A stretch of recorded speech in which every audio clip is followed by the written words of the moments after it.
I suppose I've got to ask, I mean, for the love of God, how hard is it to distinguish an adult from a child when there is a significant age difference?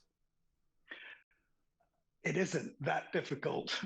The problem is, so long as it's your perception and it's your view as an official that this individual is older than they say they are, then I'm afraid it's not sufficient. It has to go to further investigation.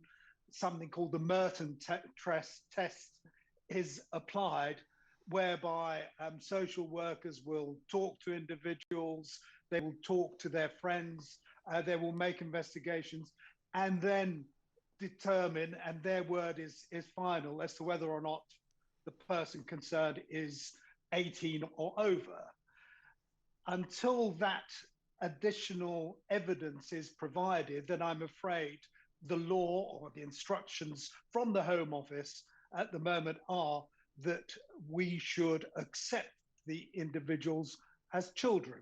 And that is where the problem lies, because in between arriving at Dover, say, and the 24 hours initially devoted to checking people who often have destroyed their documents, destroyed their passports. At the end of that, they are then distributed around the country to local authorities who are then either placing them in care or in schools sometimes until the further evidence is available that determines what their true age is. Do you think the Borders Bill that is coming up, I've forgotten the full name, isn't that terrible? I meant to know, but it's Priti Patel's bill. The Borders and Nationality Bill. Thank you for Sorry, the other way around, actually. Nationality and Borders Bill. Well, between us, we got there, so well done. We got there. Now, there seems to be only one point of key difference, if I've waded through some of the paperwork, where at the moment, the benefit of doubt is not is actually saying, look, if they claim to be a child, never mind whether they're under 18, but actually if they look under 25, we'll give them the benefit of the doubt. That I suspect they're suggesting that will go, but will that in reality give power to the border official to say, hop it, son, you know, you're 30 years old, there is no way you are under 18, off you go. I mean, okay, I'm being flippant, we know that doesn't happen, but will it actually strengthen the hand of those trying to reach a rapid decision about this person, whether he's trying to pull a fast one or not, or she?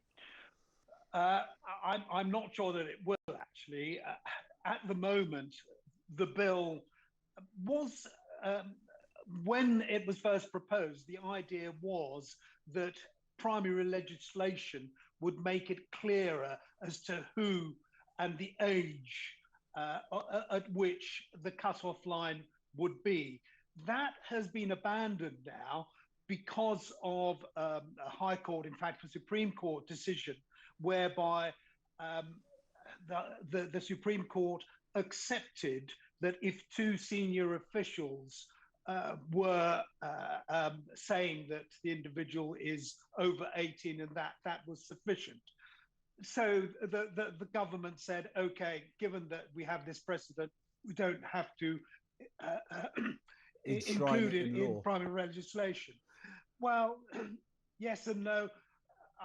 I'm not sure that if you're considerably over 18, as opposed to being under 25, even over 25 sometimes, whether there's that much difference. If you're talking about placing people among 15-year-olds, 14-year-olds, 16-year-olds, quite often the more vulnerable 14, 15, 16-year-olds as well.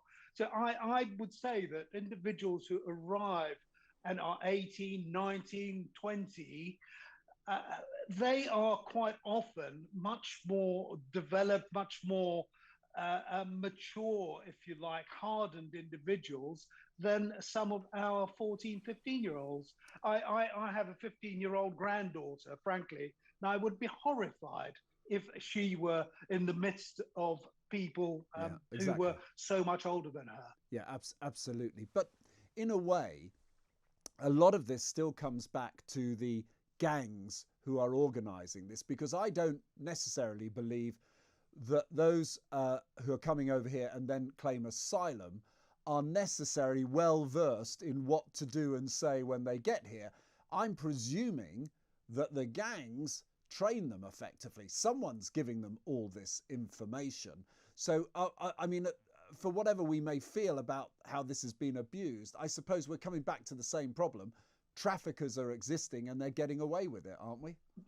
Yeah, absolutely. And do you know what, Nick? It goes back 40, 50 years nearly to the time when I was an immigration officer at Dover, where traffickers do coach individuals. They do tell them to throw their documents away because they know that we're a law-abiding, we have a framework of law that we have to abide by, and they know that. And if you destroy the evidence that it's going to help establish who you are and where you're from, then it becomes very difficult for us to establish the actual truth. And they know that.